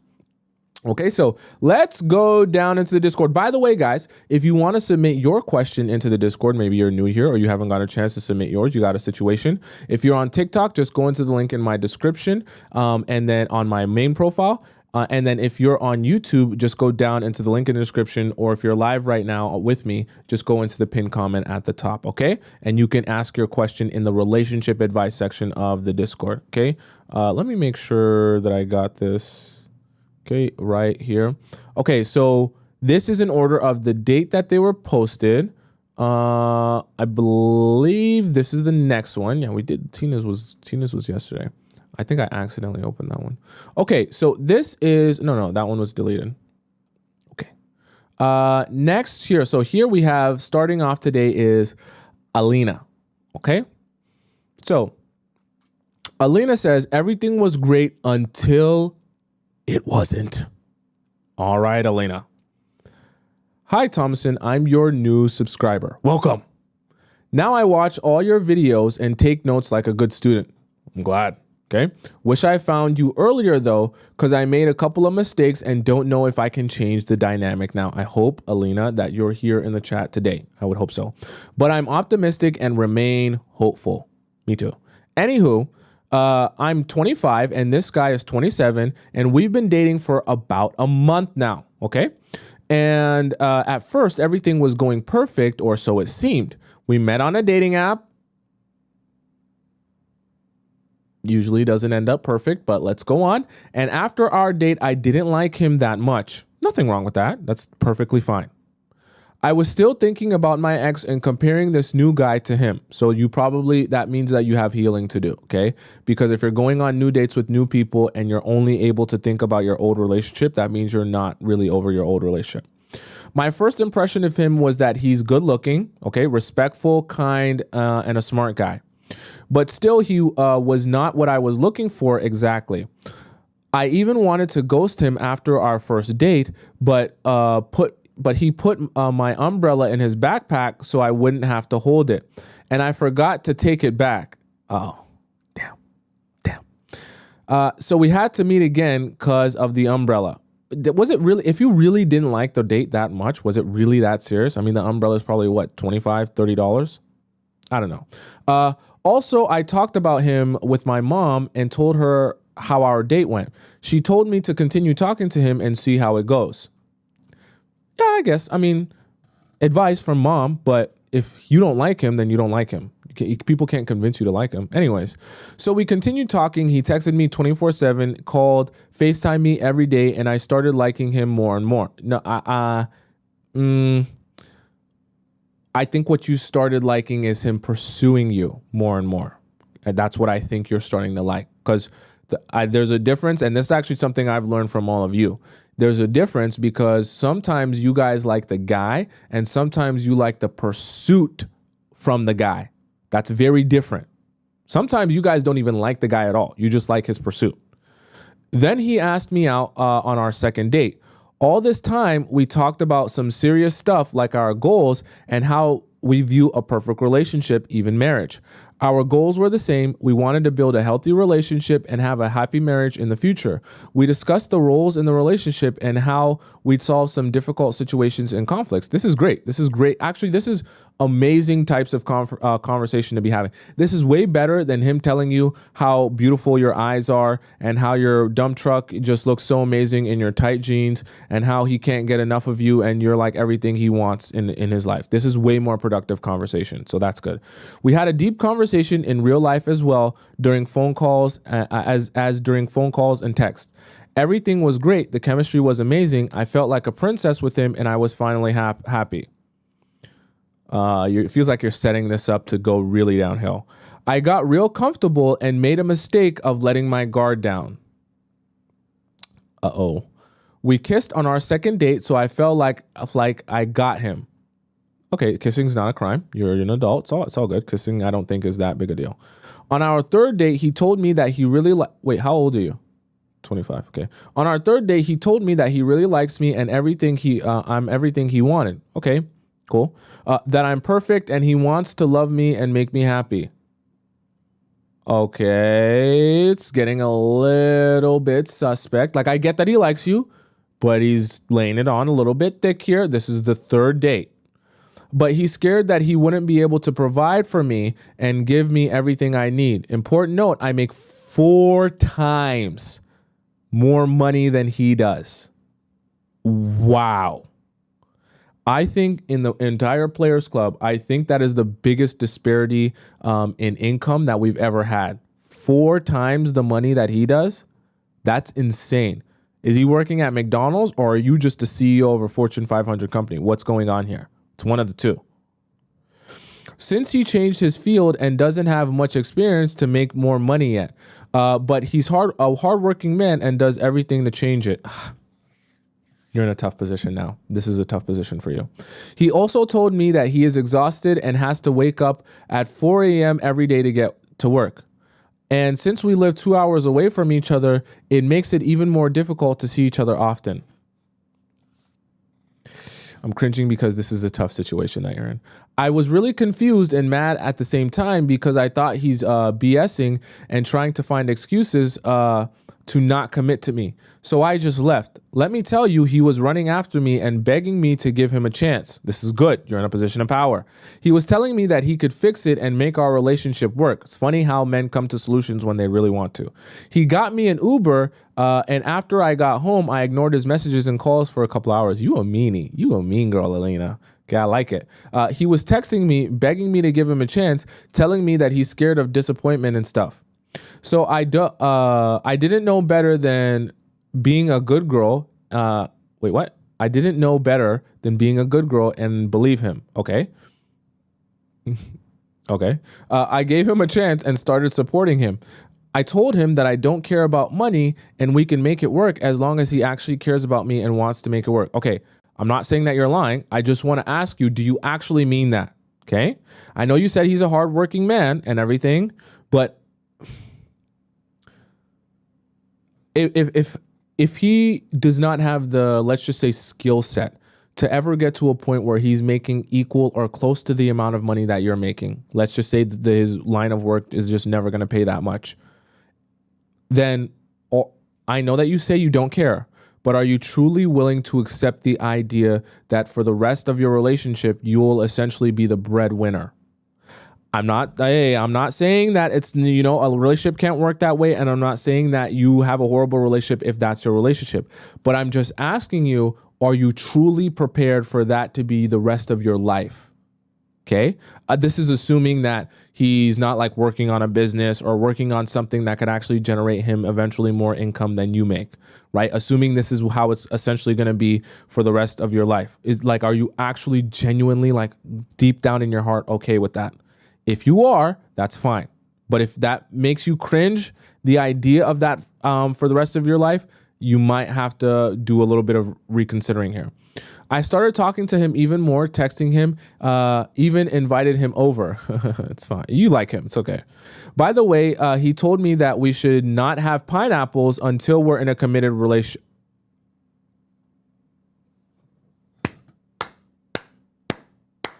No, sorry, that clap was too fast. This is a slow clap.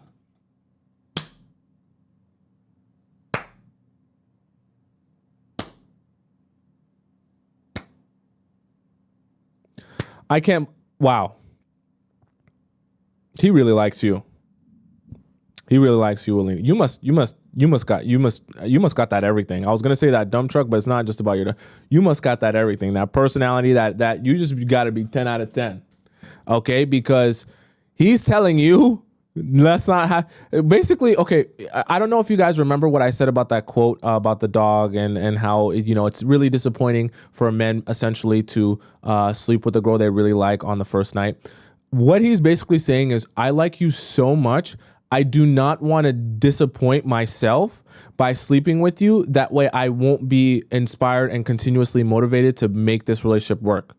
I think that what he's really saying by saying this is, I enjoy being so passionate about you and the relationship. I don't even want us to do something that would make me less passionate and motivated in this relationship. I think he's probably smart enough to recognize that and recognize how that could kind of subdue his passion, and he enjoys being passionate about you. And some guys really do, you know what I mean? Although we didn't have pineapples, we still did some pineapple-y stuff without going all the way. Okay. I'm mad, but at the same time, I'm not mad. Okay. Okay. Because I couldn't control myself. Oh, so this was a you thing. He had to stop me every time. I know I'm stupid and have no self-control. Boo. Boo. What? This is part of the reason why I told you all, you beautiful souls, go and get you that Tracy's dog sucking vibe that will change your life, that you don't have to go into your relationships or situationships the things that you're working on horned up. And I know every time I say it, you guys think that I'm just joking and trying to be funny about it. But I'm so serious because when just the same way when guys have blood flow to their lower extremities, they get horned up, they start thinking differently.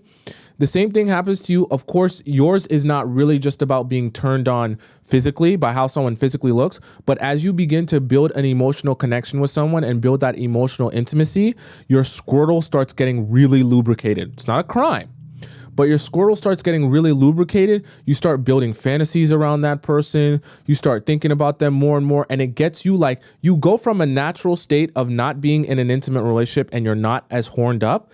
But when you're building this emotional connection, you'll find that in your regular everyday life, you're more horned up because you're more stimulated now. And it's literally now, even when you're not with him, you're still horned up. And so the reason I say get you a toy to kind of fix that and solve that is because the more horned up you are and not getting any sort of release there, right? Even though it's an emotional buildup for you, like you're going to constantly feel like, oh my God, I really want you. I really want this to happen. I really want us to take it to the next level. And the closer you continue to feel to him, the stronger you feel the connection is, the stronger you feel the emotional intimacy is, the more you're going to become lubricated and it's going to feel uncontrollable. Okay. I'm telling you that, like, I'm trying to be so for real with you, not even trying to be funny. Why you need to do this so that you can, even if you have to go before you go out on dates, you orgasm multiple times, if that's what you need to do. I'm actually being so for real. Just so that you can go out on the date and you can have just a smidgen of a clearer mind and not be so, oh my God, when I look at you, I'm starting to tingle. You understand what I'm saying? When you're in that state, you're gonna be so emotionally weak where you can't make clear decisions. Okay. So after some time, he started withdrawing and telling me that he can't give me what I need. He's still kind of hurt after his breakup. This is an interesting twist. Where did this come from? It was 2 years ago. Oh my goodness. Where did that come from? How long was that relationship? And he has some mental trauma because of it. And basically he's not ready for a relationship with anyone yet. I mean, if that relationship was 5 years, then I can understand. But you didn't mention, this is very weird. He told me that I'm perfect, but he's not in the right place to be in a relationship because he has nothing to give. Seems like he was giving a lot. Since then, I became needy. I knew it. See, I knew that this was going to happen when you started saying that that you basically were starting to like him now that he was showing you more attention. Okay. When you said this, then he asked me out on our second date and you started to like it. You started liking him more. That tells me that you're not actually falling for him. You're falling for the fact that he is in such high and heavy pursuit for you. Okay. And you like that he's pursuing you really heavily because see, as soon as he says, I'm going to take a step back and I'm not going to be pursuing you as much, you become needy. He played the Uno, I think you might say Uno reverse card on me, and I don't know what to do. Is this even reversible now? To be honest with you, no. He's made it clear that he's not ready for a relationship with you. I told him we could just be friends until he's ready. If he's ready, see, you've now gone into the depths of despair where you're desperately trying to salvage this relationship and turn it into something and hold on to it for dear life. That man has already made it clear to you. And honestly, this is completely outside of your control. He's already made it clear to you that because of his past relationship, he's not in a mental space to be dating. He thought he was, right, in the process of building this relationship with you. But after a while, he realized he's just not in the mental space to be dating. Maybe he was thinking the same thing. I think you said at the beginning that you were thinking about your ex. Or sorry, no, maybe that was the one before. Okay. Sorry. And so he was probably thinking of his ex and he was realizing, damn, I'm really thinking about my old girl. I'm really comparing you to my last relationship. And he just couldn't get her off of his mind. And he realized this is unfair to you, so he needs to end this relationship because he knows that he's not in a position to be properly invested in you. Honestly, that's commendable, especially because he hadn't slept with you yet. Okay. And now you're in the depths of despair. Now you're feeling like you need to do something to salvage this. You being friends with him is not going to solve your situation, because at the end of the day, this is about him getting through and working through his last relationship, not continuing to have a situationship with you until he gets over it. That doesn't work like that. Okay. He agreed. Okay. This was a horrible idea for you. Of course he's going to agree. But this was you offered this, and this was a horrible idea for you. You're the only one that suffers. We saw each other a couple of times, and it seems difficult for us to stay friends. Of course it would. You just spent the last, I don't know how many months building a romantic relationship. I don't know, guys, I don't know where you guys get this idea that you can just go from being in a romantic relationship with someone to casually being friends, as if it just like it's a light switch that you can turn on and off. Okay, your emotions are still there. Your feelings are still there. Why are you trying to build a friendship from something that is clearly you are trying to make a romantic relationship? Either both of you or one of you is going to be extremely frustrated. And on top of the fact you're extremely frustrated, not getting what you want, you'll never be able to actually build a real relationship with someone new, because you're so still invested and attached to this other person. Because we liked each other. He tried to kiss me multiple times and then started to pull away. See, now you're in a confusion state. You've just went from him building something with you, building something serious and long lasting with you and being sure about you, to now you're friends who kind of try to kiss each other. Where they do that at? What type of friendship is that? I don't think those type of friendships really exist in the regular world here. I don't think we'd call that a friendship, most of us. And finally, I found your channel and started ignoring him. I don't initiate any calls or texts. When he texts me, I take hours to respond. I honestly think you shouldn't respond at all. But I feel miserable in that moment and can't stop missing him. Even though I'm busy with my life and I can't stop thinking about him, I'm scared that he'll lose interest in me. See, I told you, I don't read this ahead of times, guys. But I knew the way you were talking, you like more his pursuit of you. So you're not at what you're more scared of than even more than losing him. You're more scared of losing his interest and pursuit of you. Okay? Because you love feeling so wanted by him when he pursues you heavily. So you said, what do I do? Please help. I honestly think the only thing left for you to do here is nothing. I know that when I say that, some of you might be like, do nothing. That's not a strategy. But that's the truth of the matter. When you're a woman, you're not in a position where you should be the one taking a whole bunch of action to try to show him that you want to be with him and show him how much you want him.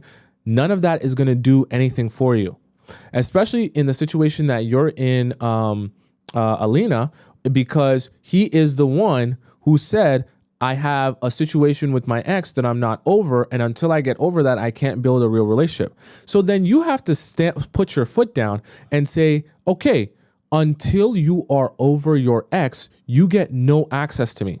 Why? Because then that actually forces him to say, okay, I don't get you whatsoever. I either get 100% of you by pursuing you and being the man you need, or I get none of you. And if I get none of you, well, damn, if I know I'm not ready to be in a relationship, let me do all the healing I can possibly do. Let me work on what I need to work on with. If it was closure was the issue, let me go and get my closure, right? You build a sense of urgency within men when you withdraw from them completely and say, you don't get access to me if you just want to be friends or want to be casual or want this to be something where you think that you're going to get access to me without actually having to be committed to me, right? When you withdraw from men completely, you like that sense of urgency underneath him where he feels like, oh, if I really want you and I really want my access to you, I'm going to have to get this thing going and get on the move, which is good. That's the position you want men to be in. So for you, Alina, you have to do nothing so that you can allow him to say,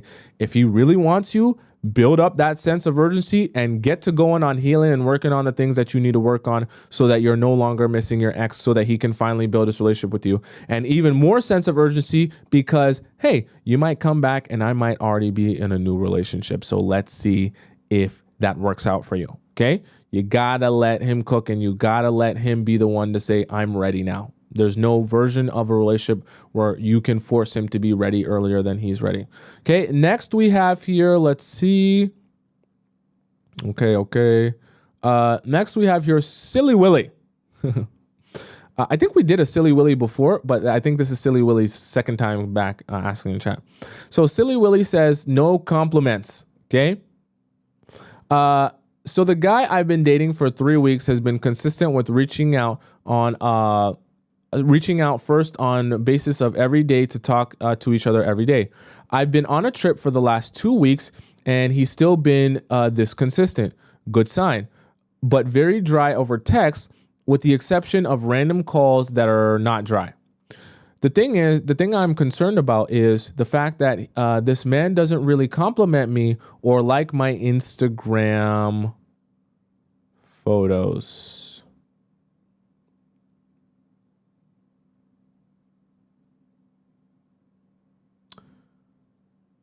Buckle up, chat. I'm going to get mad. Let's go on. That I've posted, but views and likes my stories. I'm going to get mad on this one. He also liked a bunch of my old photos when we first started talking. I know I'm going to get really mad. Anyways, I send him pictures of me that are hot and he will save them in Snapchat. We are not 30 yet. We're 23. I guess you're trying to say, yeah, I'm still young, so I still use Snapchat. And he will compliment the surroundings or the clothes, but never me. Okay. I want to attempt to be sensitive in terms of I understand that as a woman, it's important to feel wanted, be complimented, feel like your man really desires you and is interested in you. I'm not saying that you shouldn't want compliments. Okay, that's not a crime. However, there are a few things in the midst of what you just said that I feel are slightly problematic. Okay. The fact that you are putting so much onus on whether or not he likes your Instagram photos is concerning to me because it makes me feel like you're more concerned with the perception of your relationship to the online world than you actually are the actual relationship. And it makes me feel as if you put more onus and importance on things that are on this cell phone than you do on the actual relationship. And the cell phone, the social media, and whether he's texting you or not, becomes your source of validation. Whenever the internet is your source of validation, whether it be in your relationships, your friendships, or just as an individual, you will always lose. Always lose. Why? Because you'll constantly be in competition with everyone else that you see on the internet. And you'll constantly be comparing your relationship to all the other relationships that you see on Instagram. Okay. I'm not going to go out and accuse you of that, but this is in that territory when you start talking like this. Because the reality of it is, him liking your Instagram photos or not does not necessarily mean that he doesn't find you attractive. So the idea that you're using that as a point to say he doesn't like my Instagram photos, so that's another issue on top of that, because if he found me attractive, he would like my Instagram photos. Not necessarily. Okay.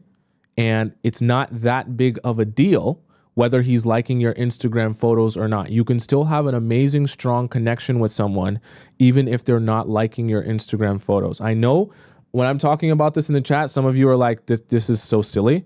But honestly, I know that a lot of you struggle with this and put a lot of onus on this, which is why I'm addressing it. But the compliments thing, I can understand that. Okay. Now, him complimenting the surroundings or your clothes, I mean, the clothes are on you. So if he says, oh my God, I like them jeans on you, girl, and the jeans are showing off your dump truck, I mean, obviously he doesn't just like the jeans if they're flat on the ground with nobody in them. Okay. So like, I know, read between the lines a little bit. If he's complimenting your outfit, he's obviously complimenting you as well. You're wearing the outfit. But I get what you're saying. I know you said it's good when they are not too love bombing, but damn, give me some credit, dude. Anyways, he is successful himself and attractive, but I think in some ways I am more successful. Okay. Further in education, I have my bachelor's and he's still in school. I'm not sure what you're doing here. And I'm more attractive, I would say, than him. Okay. I have to address something that I don't like. I don't think that it's necessary to boost yourself up by putting someone else down. I know that this is supposed to be a guy that you're like building a relationship with. So you just finished saying that he doesn't compliment you and he doesn't tell you you look nice and all that stuff. Then you proceed to explain the multitude of ways in which you're essentially better than him. As if because you're better than him, he should be raining you with compliments and validation because of how much better than him you are. What it actually seems like is you believe that you're deserving of his validation. And you are so obsessed with whether or not you have his validation because you're, for whatever reason, slightly insecure about him or the relationship.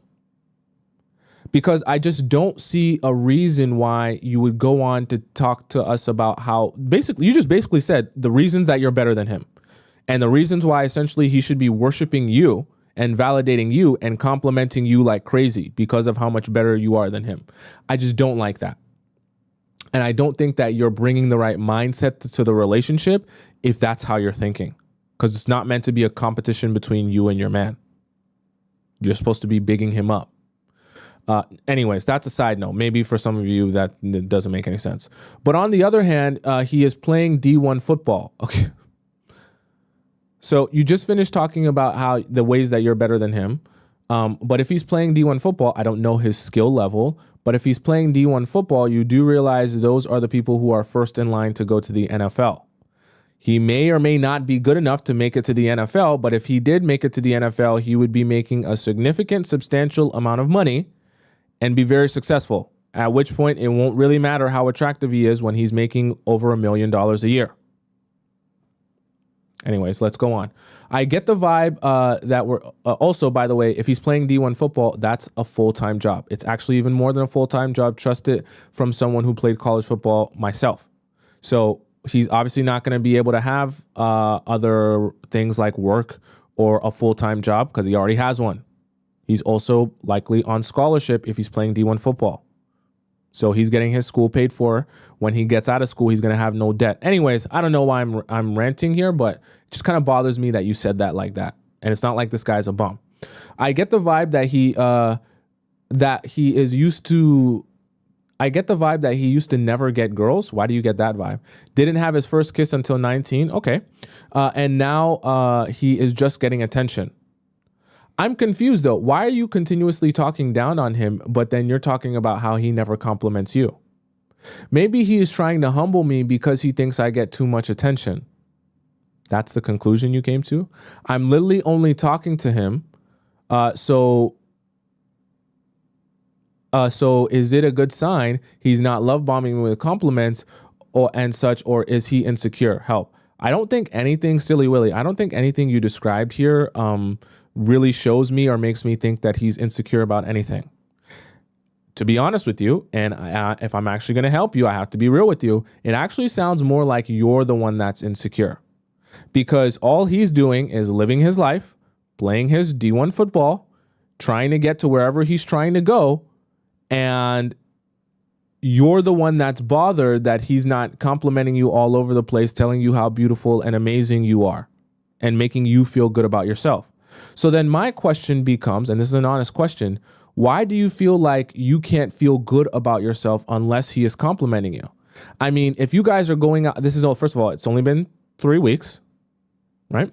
But let's go ahead and assume, right, throughout the time period that you guys have been talking, he's been fairly intentional with you and things have been going well in terms of that, going out on dates, seeing him in person, things are going well, right? Why do you feel like why do you feel unhappy in the relationship if you don't feel a sense of validation from him talking about how beautiful you are? If you just finished saying how you're more attractive than him, why do you need him to tell you all the ways you're so attractive if you already believe that to be true?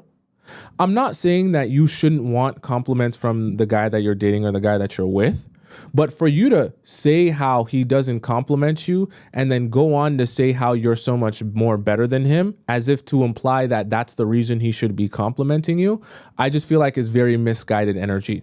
And I feel like that only really comes from an insecure place, because if you were truly secure, it wouldn't matter to you whether or not he believes that you're beautiful. Clearly, he believes you're attractive because he's obviously trying to build a relationship with you. Let's just be so for real.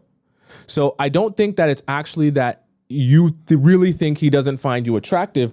You just want him to validate you by complimenting you more than he has been, or in different ways than he has been, in a more slightly intense way. To which I'll say, if that's what you want, I mean, I guess that's not a crime that you want more compliments, but I also want you to be thinking about, what is the quality of my real relationship with him? Does him only complimenting my clothes or other things other than just, saying that I'm the most beautiful girl on earth, is that actually making me have a worse relationship? Like, do I actually have a worse relationship because he doesn't compliment me in every which way and compliment my body?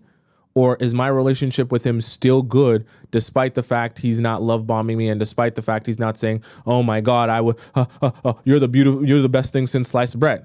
Okay, you have to ask yourself that question and then make a decision. This is honestly your own decision, something that you have to decide. Am I willing to deal with this in terms of, am I willing to be in a relationship where my guy doesn't really, compliment me a whole bunch and do a whole bunch of, bigging me up to me? Or is this something that I know I can't stand and I'm never going to be able to deal with? In which case, then you have to say, I'm not looking for the type of relationship that he's looking for. And you got to part ways and go find the type of guy that will give you the compliments that you want. So I know you asked me the question, but the choice is really yours, because this is really a preference of what you would rather and what is most important to you. Okay.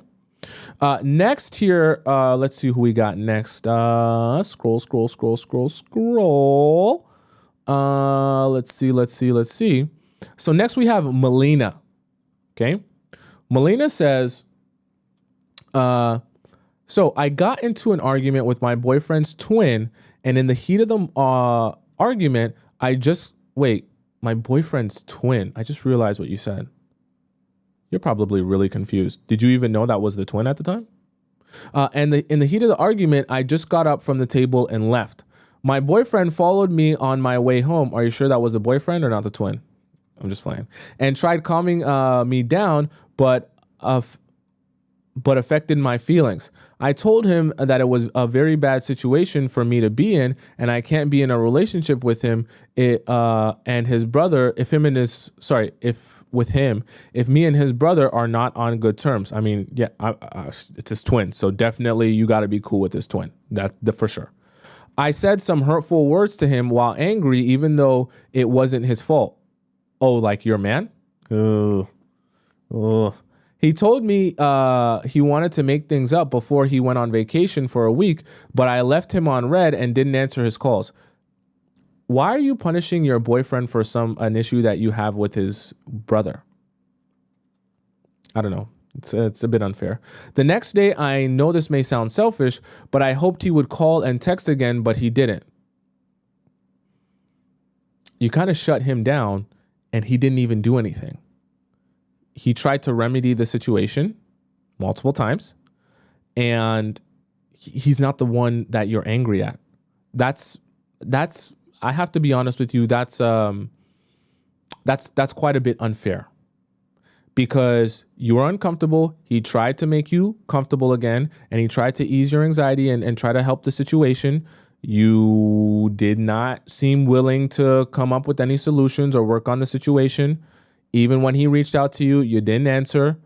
And now you're you expected, okay. This is something that I tell to other people as well. You have to be responsible for your own feelings and emotions. So if you're hurt by something and you need a situation fixed, and your man comes to you and says, okay, I understand you're hurt and upset. How can I make this better? Or what can we do to help you? And you just don't say anything, nothing, I'm not bothered, there's no solution, whatever, I don't care, whatever. And you're hoping that he'll continue asking you over and over again, what's wrong? Are you okay? What's wrong? Are you okay? What's wrong? And you're like, oh, well, I didn't tell you on the third time you asked, but I was going to tell you if you asked me 15 times. You have to be an adult, responsible for your own feelings and emotions, and then be responsible enough to communicate that to people. And if you shut people out, you can't be surprised when people move on. Just saying, okay? After 3 days, he did call, right, again, and I answered calmly. He told me to go out when he comes from his vacation, but I said no. Like, he asked you to go out, okay? So he asked you to go out when he comes back after calling you when you didn't answer, and then he called you again, and then he asked you to go out so you guys can speak in person, and you said no. Chat, who do you think's the problem so far? The next day he texted me like nothing happened, and I said to him, "Did you forget that we broke up?" Wait. So this was an actual breakup. Because you said you didn't think you could be in a relationship with him. So that was actually the breakup. So you were expecting him to call you multiple times, and you guys were broken up now. Did you forget that we broke up? You said. I didn't like how he was so comfortable texting me like that. What? He asked you to go out when he comes back from his vacation, probably to fix things or work on things, knowing that maybe the situation can be remedied. Maybe he thought that you weren't that upset or something could be worked on. And you said, did you forget that we broke up? Because you didn't want him to feel comfortable texting you like that. If you're done with the situation, then be done with the situation. First of all, your boyfriend isn't even the person that did anything to you. I'm not sure why all of this anger is directed towards him. Anyways, after 3 more days of no contact, I texted him for an important matter and he answered coldly. So I tried withdrawing after he chased me for a bit. I told him I would tell him later. This actually gets me really upset because you're acting like a child. I just have to be so real with you, Melina. You said that the situation was important, right? It was super important, right? But then after he answered coldly, right? Meaning he wasn't waiting on you hand and knee. Remember, this isn't your boyfriend anymore. He wasn't waiting on you hand and knee watching paint dry for you to message. And because he wasn't waiting for you like that and he wasn't super ecstatic over the moon to hear from you, you chose to not tell him and to tell him later after he chases you for a bit. So clearly the situation wasn't that important, because if it was, you would have just told him regardless of how he answered the phone. Anyways, let's go on. I called him later, and when he didn't answer on the first call, I removed him from my social media. Are you for real? Are you joking? Are you joking? This is childish on levels I can't even fathom. If you are done with this guy and you don't want to be, Melina, listen, look in my eyes. Let's get something very straight.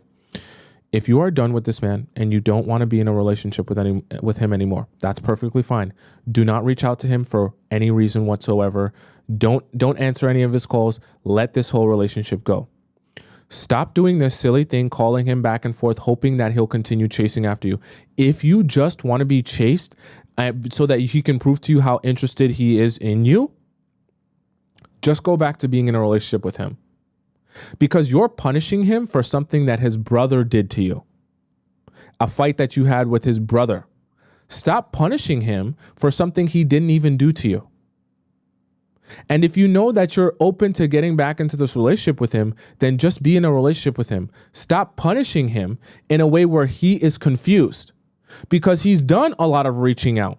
He's done a lot of calling. He's done a lot of massaging and trying to help this situation and remedy the situation.